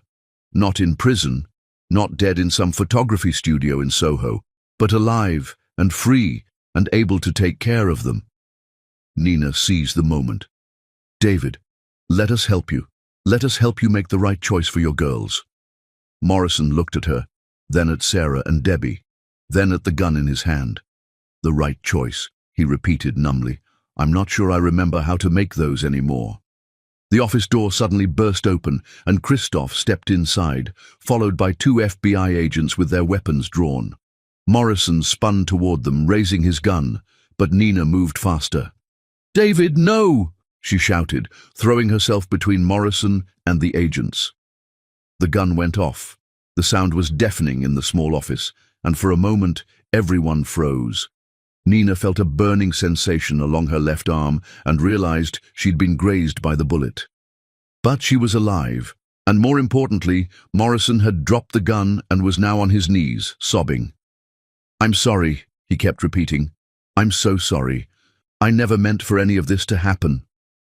As the FBI agents secured Morrison and paramedics rushed in to tend to Nina's wound, she found herself thinking about the chain of events that had led them all to this moment. A dying wife, mounting medical bills, a pharmaceutical company willing to pay any price to protect their profits, and a network of corruption that reached into the highest levels of government and business. "Nina," Christoph knelt beside her as the paramedic cleaned her wound. "Are you okay?" She looked at him, this man she'd almost lost because of lies and manipulation, and realized that somehow, through all the deception and betrayal, they'd found their way back to the truth. "I'm okay," she said. "We're all going to be okay." But as she watched Morrison being led away in handcuffs, his life destroyed by choices he'd made in desperation and grief, she wondered if any of them would ever really be the same. The real truth, she realized, wasn't just about who was lying and who was telling the truth. It was about the terrible things people were capable of when they felt they had no other choice. And it was about the power of love and forgiveness to survive even the worst betrayals. Chapter 9. Confrontation title. At her wedding, Millionaire's maid of honor stood up and announced she's pregnant with her husband's child. Sometimes the only way to save what you love is to fight for it, even when the battle feels impossible to win. The FBI field office in Federal Plaza felt like a different world compared to the chaos of the photography studio. Nina sat in a sterile conference room, her left arm in a sling, watching through one-way glass as David Morrison was being interrogated by federal agents. The bandage on her arm was a small price to pay for being alive, but the emotional wounds from the past week were going to take much longer to heal. Christoph sat beside her, his hand gently resting on her uninjured arm. They hadn't talked much since the arrest. There had been too many statements to give, too many questions to answer, too many pieces of a criminal conspiracy to untangle. But now, in the quiet of the conference room, they finally had a chance to confront everything that had been left unsaid. "I should have told you about Atlanta," Christoph said quietly. "About the medtech acquisition, about why I couldn't discuss it. If I'd been honest from the beginning." "None of this would have happened anyway," Nina replied. "Morrison would have found another way to sabotage the deal, and Debbie and Sarah still would have been vulnerable to his manipulation." Through the glass, they could see Morrison's lawyer, a public defender who looked overwhelmed by the scope of the case, trying to negotiate some kind of plea agreement. Agent Walsh had already explained that Morrison's cooperation could bring down a criminal network that spanned multiple states and involved dozens of conspirators. "How do you forgive something like this?" Nina asked, not really expecting an answer. "How do you forgive your best friend for destroying your wedding? How do you forgive your sister for betraying your trust? How do you forgive yourself for not seeing what was happening right in front of you?" "I don't think forgiveness is about forgetting," Christoph said. "I think it's about choosing to love people despite their mistakes, and choosing to believe that people can change." Nina looked at him, this man who'd been accused of terrible things in front of hundreds of people, who'd had his reputation dragged through the mud, who'd lost the woman he loved because of other people's lies. "How are you not angry?" "I was angry," Christoph admitted. "For about 12 hours, I was angrier than I've ever been in my life. But then I realized that Morrison didn't destroy us, Nina. We're still here. We're still us. Everything that matters survived." "Did it?" Nina asked, "because I don't feel like the same person who walked down that aisle 6 days ago. I feel like I don't know how to trust anyone anymore. Including me." Nina turned to face him fully. "I want to trust you. But Christoph, you lied to me about where you were. Maybe it was just business. Maybe it was harmless, but it was still a lie. And if you can lie about small things, then you're wondering what else I might lie about," he finished. "I understand that. And I understand if you need time to rebuild that trust." A knock on the conference room door interrupted them. Agent Walsh entered, followed by Victoria Ashworth and, to Nina's surprise, James Patterson. "I'm sorry to interrupt," Agent Walsh said, "but we need to discuss the status of the other individuals involved in this case." James looked terrible, hollow-eyed and pale, like he hadn't slept in days. When he saw Christoph, his face crumpled with shame. "Chris, I'm so sorry," he said, his voice breaking. "I never meant for any of this to happen. When Morrison first approached me about Sarah, I thought I could handle it. I thought I could give him some harmless information and keep my affair secret. I never imagined it would lead to all this." Christoph stood and walked over to his business partner and best friend. For a moment, Nina thought he might hit him. Instead, he pulled James into a hug. "We'll figure it out," Christoph said simply. "All of it. We'll figure it out together." Agent Walsh cleared her throat. "Mr. Patterson, based on your cooperation over the past 24 hours, the Bureau is prepared to offer you immunity from prosecution in exchange for your continued testimony against Morrison and his co-conspirators." "What about Rebecca?" James asked. "Does she have to know everything?" "She already knows. Victoria said gently. She's the one who called the FBI when she realized the scope of what Morrison was doing. Her private investigator wasn't just tracking your affair. He was documenting a federal crime. James sank into a chair, overwhelmed. She knows. About Sarah, about the baby, about everything. She knows. And she's filing for divorce, Victoria continued. But she's also the reason you're not going to prison. She could have let you burn with Morrison, but she chose to save you instead. Nina felt her heart break a little for Rebecca, sweet, loyal Rebecca, who'd spent years trying to get pregnant while her husband was creating a baby with another woman. Rebecca, who'd discovered not just infidelity, but criminal conspiracy, and who'd still found the strength to do the right thing. "Where's Sarah now?" Nina asked. "Safe house," Agent Walsh replied. "She's cooperating fully with our investigation, and we're providing protection until Morrison's associates are rounded up. The pharmaceutical company has resources and connections that make this a national security issue." "And Debbie?" "Also in protective custody. Her photography studio was being used as a money laundering operation without her knowledge. She's a victim in this, not a perpetrator." Nina stood and walked to the window overlooking the city. Somewhere out there, her sister was hiding from criminals who might want her dead. Her best friend was under federal protection. Her wedding had become evidence in a conspiracy case. Her life had been turned upside down by people she'd trusted. But she was alive. The people she loved were alive. And slowly, painfully, the truth was coming to light. "Agent Walsh," she said, turning back to the room, "when can I see Sarah?" "Soon. We're still processing some of the evidence from Morrison's office, but within the next few days we should be able to arrange supervised visits." "And Debbie?" "Same timeline. Ms. White has expressed a desire to speak with you, to explain her actions more fully. If you're willing to hear her out."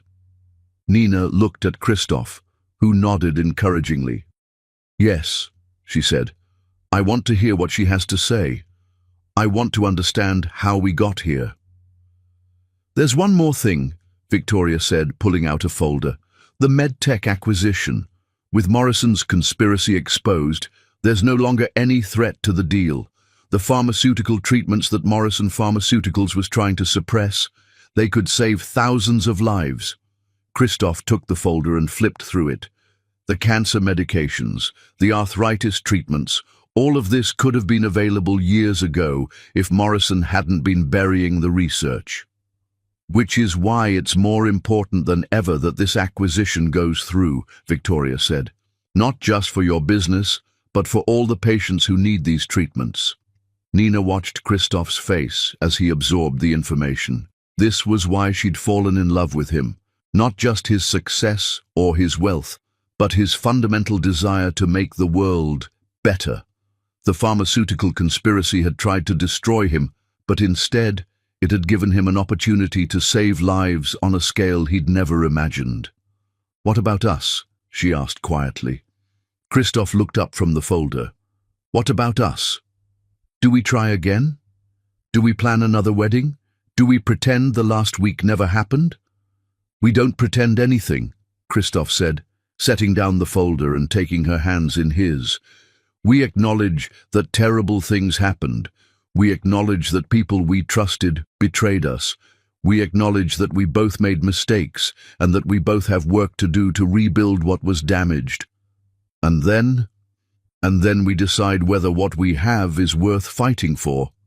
Nina looked around the conference room, at the federal agents and the lawyers, at the evidence of conspiracy and corruption, at the aftermath of the worst week of her life. Then she looked at Christoph, and she saw not just the man she'd almost married, but the man who'd stood by her through all of this chaos, who'd forgiven his best friend's betrayal, who'd been willing to risk his life to save hers. "It is," she said. "It's worth fighting for." "Even with everything that's happened?" "Especially with everything that's happened," Nina replied, "because if we can survive this, we can survive anything." As they embraced in that sterile conference room, surrounded by the debris of other people's crimes and mistakes, Nina realized that sometimes the strongest foundations are built not in perfect circumstances, but in the aftermath of destruction. They weren't the same people who'd stood at that altar a week ago. They'd been tested by fire and emerged changed, scarred, but somehow stronger. And they were ready to begin again. Chapter 10. Reunion. Some endings are actually beginnings in disguise. 6 months later, the Rainbow Room looked exactly the same as it had on that disastrous October day when Debbie White had shattered 300 guests' expectations with 2 sentences that changed everything. The same crystal chandeliers cast dancing light across the polished floors. The same floor-to-ceiling windows offered a breathtaking view of Manhattan, and the same sense of elegance and possibility filled the air. But the small gathering assembling there on this quiet Tuesday evening in April was nothing like the lavish wedding celebration that had ended in scandal and heartbreak. Only 12 people sat at the intimate table overlooking Central Park, and they were there not for a beginning, but for a different kind of closure. Nina Lilly, she'd kept her maiden name for now, smoothed her simple navy dress as she watched Christophe adjust his tie nervously. He'd insisted on wearing the same platinum cufflinks from their original wedding day, a gesture that had made her cry when she'd noticed them earlier. "Are you sure about this?" he asked for the 3rd time in an hour. "I'm sure," Nina replied, though her stomach was full of butterflies. "We need to do this, all of us, together." Across the room, Sarah Lilly cradled her 3-month-old son, Michael, against her shoulder. The baby had James Patterson's dark hair and Sarah's delicate features, and despite the circumstances of his conception, he was undeniably beautiful. Sarah had chosen to be a single mother, turning down James's offer of financial support and child custody in favor of raising Michael on her own terms. James sat with his new therapist, Dr. Angela Rodriguez, whom he'd been seeing twice a week since his divorce from Rebecca was finalized. He looked healthier than he had in months, though the weight of his mistakes still showed in his eyes. He'd resigned from the business he'd built with Christophe, choosing instead to take a position with a non-profit organization focused on pharmaceutical transparency. Rebecca Patterson, she'd taken back her maiden name, Morrison, though she'd legally changed it to Morrison Hayes to distinguish herself from her criminal brother, sat with Victoria Ashworth. The 2 women had become unlikely friends through their shared experience of discovering the truth about David Morrison's conspiracy. Rebecca had used her divorce settlement to start a foundation supporting families affected by pharmaceutical fraud, and there, in the chair closest to the window, sat Debbie White. Debbie looked different than she had 6 months ago. The designer clothes and perfect makeup had been replaced by simple jeans and a sweater. Her platinum hair had grown out to reveal its natural brown color, and her face carried lines that spoke of sleepless nights and difficult realizations. But her eyes, which had been wild and desperate that night in her photography studio, now held something Nina recognized as peace. "I think," Debbie said, looking around the table at the faces of the people whose lives she'd helped destroy, "I should start by saying what I should have said months ago. I'm sorry. I'm sorry for the lies, for the betrayal, for the pain I caused all of you. I'm sorry for being too much of a coward to tell the truth when it mattered." "Debbie," Nina began, but Debbie held up a hand. "Please, let me finish, because this might be the last chance I have to say this properly." Debbie's voice was steady but emotional. "When David Morrison first approached me, I was drowning. My business was failing. I was facing bankruptcy, and I felt like I was watching my entire life collapse. When he offered me money to just observe things, to report back on conversations I'd naturally be part of anyway, it seemed harmless." Sarah shifted Michael to her other arm. "We all made choices we regret." "But my choices hurt people I claimed to love," Debbie continued. "Nina, You were the best friend I'd ever had, and I repaid your loyalty by destroying the most important day of your life. I stood up at your wedding and lied to 300 people because I was too scared to admit I'd gotten in over my head." Victoria leaned forward. "Debbie, you've already testified against Morrison and his associates. Your cooperation has helped put dangerous criminals in prison and potentially saved thousands of lives. You don't need to keep punishing yourself." "Yes, I do," Debbie said firmly, "because accountability isn't just about legal consequences. It's about acknowledging the human cost of what I did. It's about facing the people I hurt and accepting that some things can't be fixed with apologies." Nina reached across the table and took Debbie's hand. "Some things can't be fixed," she said quietly, "but that doesn't mean they can't be forgiven." "How?" Debbie asked, tears flowing freely now. "How do you forgive someone who betrayed you so completely?" "Because the alternative is carrying that anger forever," Nina replied. "And I refuse to let Morrison's conspiracy poison the rest of my life. I refuse to let his manipulation turn me into someone who can't trust or love or hope." Christoph stood and walked to the window, looking out at the city lights below. "When Nina first told me she wanted to arrange this dinner, I thought she was crazy. I thought it would be too painful, too difficult. But she was right. We needed to come together, all of us who were caught up in Morrison's web, and decide how we wanted to move forward." "As friends?" James asked hopefully. "As people who understand each other," Christoph corrected. "People who've seen the worst in each other and chosen to focus on the best." Dr. Rodriguez, who had been quietly observing the conversation, spoke for the first time. "Healing isn't about pretending trauma didn't happen. It's about integrating the experience into your story in a way that allows you to grow rather than be diminished by it." Sarah bounced Michael gently as he began to fuss. "I've been thinking a lot about stories lately. About the story I want to tell my son about how he came into the world. I don't want it to be a story of shame and secrecy. I want it to be a story about how people can make mistakes and still choose to do better." "What will you tell him about his father?" Rebecca asked gently. Sarah looked at James with something that might have been forgiveness.